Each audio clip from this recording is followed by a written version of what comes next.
तो है guys, Naruto universe में 3 सबसे बड़े डोजोत्सु है। सबसे पहला है शारिंगन, उसके बाद आता है बैकुगन एंड इन सब का किंग रेनेगान। ये एक ऐसी आंख है जिससे गॉड आई भी बोला जाता है, जो कि एक इंसान को डॉमी गॉड बना देता है, मतलब चलता फिरता गॉड। लेकिन सवाल तो यह है इसके पावर आखिर है क्या और ये कैसे अवेकन करा जाता है और सबसे पावरफुल रेनेगान यूजर कौन है। तो आज की इस वीडियो पे हम रेनेगान को डिटेल में समझेंगे कि आखिर इसके पावर और एबिलिटी क्या है और ये क्या सब कर सकता है, वो भी इसके एग्जाम्पल के साथ। सबसे पहले हम बात करेंगे कि रेनेगान सबसे पहले किसको मिला था और उसे किस तरह अवेकन किया जा सकता है। रेनेगान की पहली अपेयरेंस हुई हागोरोमो ओत्सुकी के पास है। यह वही शिनोबी था जिन्होंने चक्र को दुनिया में इंट्रोड्यूस किया था। हागोरोमो के पास नेचुरली रेनेगान अवेकन हुआ था क्योंकि वो कागुया ओत्सुकी के सन थे। हागोरोमो अपने रेनेगान से दुनिया को चक्रा दिया और सारे ही टेलबिस को क्रिएट भी किया था। इसी वजह से उन्हें सेज ऑफ 6 पाथ भी कहा जाता है। हागोरोमो के बाद इंद्रा और आसुरा है, जो कि हागोरोमो ओत्सुकी के सन थे। इंद्रा के पास था रेनेगान और आसुरा के पास था सेंजू और उजुमुकी की पावर। इन दोनों के पास रेनेगान नहीं था, लेकिन रेनेगान तभी अवेकन हो सकता है जब इन दोनों का चक्र एक बॉडी में कंबाइन हो जाए। इस वजह से सेंचुरी तक कोई भी रेनेगान अवेकन नहीं कर पाया। पर उसके बाद हुआ नारुतो वर्ल्ड पे एक दानव का जन्म। वो था उचिया क्लैन का मादारा उचिया। बहुत सालों के बाद मादारा उचिया पहला इंसान बना जिसने रेनेगान को आर्टिफिशियली अवेकन किया था। 4th ग्रेड निंजा वार के टाइम पे फ्लैशबैक पे हमको ये दिखाया गया है कि किस तरह मादारा ने हासरा में सेल को अपने शरीर में इम्प्लांट किया था, जिसके बाद जाके ही मादारा का रेनेगान अवेकन हुआ। क्योंकि हासरामा था असुरा का रिकार्नेशन और मादारा था इंद्रा का रिकार्नेशन। जब इन दोनों का चक्र मिक्स होता है तब जाके रेनेगान अवेकन होता है। पर मादारा को रेनेगान हासिल करने में कई साल लग गए। मादारा को अपना रेनेगान उसके लाइफ के एंड में जाके ही अवेकन हुआ था। मादारा मरने से पहले ही रेनेगान को नागाटो को दे दिया था, जो कि एक स्ट्रॉन्ग बॉडी और चक्र रिजर्व रखता है। इसके वजह से ही नागाटो का बचपन से ही रेनेगान था। सासुके के पास भी रेनेगान देखने के लिए हमको मिला था, जो कि उसे हागोरोमो का चक्र से मिला था। तो इससे ये भी क्लियर हो जाता है कि रेनेगान अवेकन करने के लिए आपके पास 2 ही चॉइस है। सबसे पहले आप किस तरह हागोरोमो का चक्र ले आओ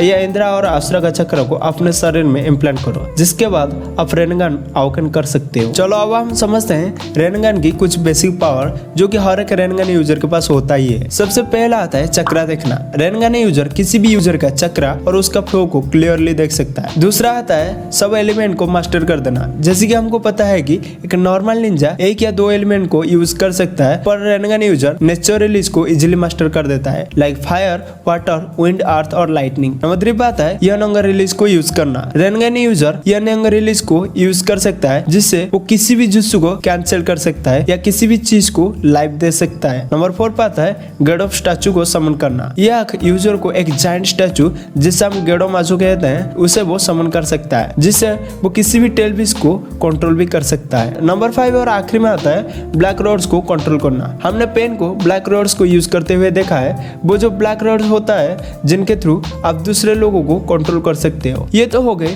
रेनेगान की कुछ बेसिक पावर। पर अब हम बात करेंगे कुछ ऐसे पावर के बारे में जो कि रेनेगान यूजर को सबसे अलग बनाता है। द 6 पाथ टेक्निक, जो कि हमने नागाटो को यूज करते हुए देखा है, जिसके 6 बॉडी थे और हर एक बॉडी कुछ डिफरेंट पावर और एबिलिटी लेकर आता है। सबसे पहले हम देवापाथ यूजर की बात करेंगे। देवापाथ यूजर ग्रेविटी को मैनिपुलेट कर सकता है। एग्जाम्पल के लिए अपने ये वाला सीन तो जरूर देखा होगा, जहाँ पर नागाटो हवा में उड़ के एक झटके में पूरा ही कोनोहा विलेज को उड़ा देता है। और चिबाकु टेंजी भी देवापाथ यूजर ही यूज कर सकता है। ये वही जुत्सु है जिसमें नागाटो ने नारुतो और किलर बी को कैप्चर करने की कोशिश की थी और मादारा ने इसको इतने लेवल पे यूज किया था कि उसने एक नया चांद को ही क्रिएट कर दिया था।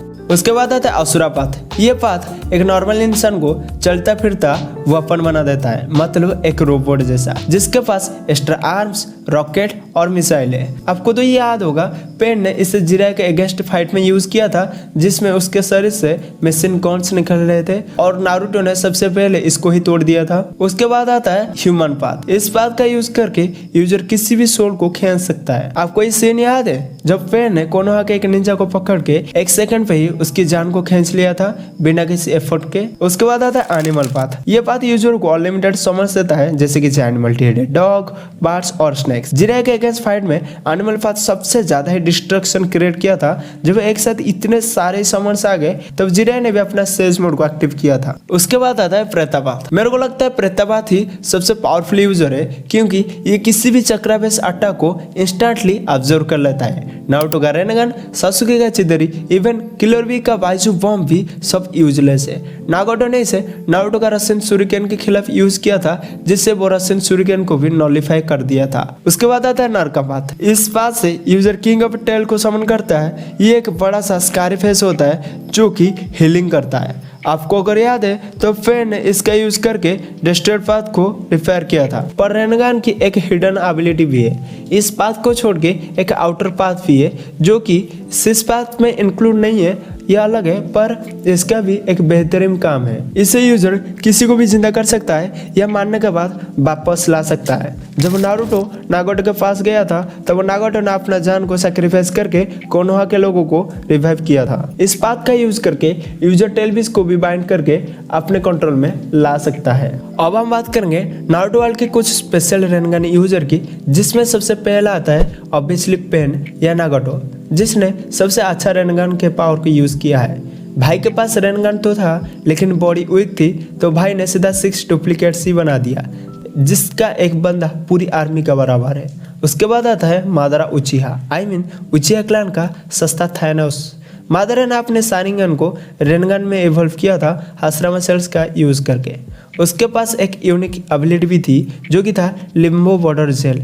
इससे वो इनविजिबल क्लोन्स को भी बना देता था जो कि अलग डायमेंशन में लड़ते थे। और हमने ये देखा है कि मादारा के रेनगन कितने ज्यादा पावरफुल है। और हाँ, अगर आप अभी तक वीडियो देख रहे हो तो वीडियो को एक बार जरूर लाइक कर देना, और इस वीडियो का लाइक एम है 50 लाइक। अगर आप कर देते हो तो हम सबसे पावरफुल रेनगन यूजर को रैंक करेंगे। अब हम बात करेंगे ओबिटो की। बंदा तो शुरू से ही कंफ्यूजन का दुकान था। ओबिटो ने एक रेनगन को चोरी करके यूज किया था। उसने अपने कामी के साथ कमेंट किया था और 10 टेल्स का चिंचुरकी भी बन गया था। उस वक्त ओबिटो अनस्टॉपेबल बन गया था। लास्ट में आता है सासुके। इसको हागोरोमा का चक्रा मिला था, जिसके बाद इसका 6 टोमे रेनगन एक्टिव हो गया था और सासुके ने इसे इंस्टेंटली टेलीपोर्ट और डायमेंशन ट्रैवल भी शुरू किया था। मतलब भाई के पास फ्री में ओला या उबर जाने का पास मिल गया था। मोमोस की फाइट में सासुके इस तरह टेलीपोर्ट हो रहा था जिससे निंजा विजन में डोरेमोन का एनीवेयर डोर हो। ये तो हो गए सारे पावर रेनगन की, जिससे यूजर और भी ताकतवर हो जाता है। पर हम थोड़े से रेनगन की वीकनेस के बारे में बात करेंगे जिससे यूजर कमजोर हो जाता है। नंबर 1 पे आता है चक्रा कंजम्पशन। रेनगन की जो सबसे बड़ी वीकनेस है वो है ज्यादा चक्रा को लगाना, जिससे फोन की बैटरी गेम खेलते हुए उड़ जाता है। ठीक वैसे ही नागोटो ने ऑलमाइट फूस कह के कोनोहा को उड़ा दिया था, पर खुद ही हॉस्पिटल मोड पे चला गया था। मतलब इससे हम समझ पाते हैं कि रेनगन जो यूजर होता है उसके पास ज्यादा चक्रा होना चाहिए, वरना वो चक्रा की कमी से ही मर सकता है। नंबर 2 पे है यूजर की बॉडी। रेनगन पावर बॉडी के ऊपर भी डिपेंड होता है। मतलब ये पावर सिर्फ स्ट्रॉन्ग बॉडी ही यूज कर सकता है या हैंडल कर सकता है। जैसे आप नागोटो को देख सकते हो, उसकी बॉडी वीक था इसलिए वो 6 पाथ सिस्टम को बनाया। नंबर 3 पे आता है शारिंगन एबिलिटी की कमी।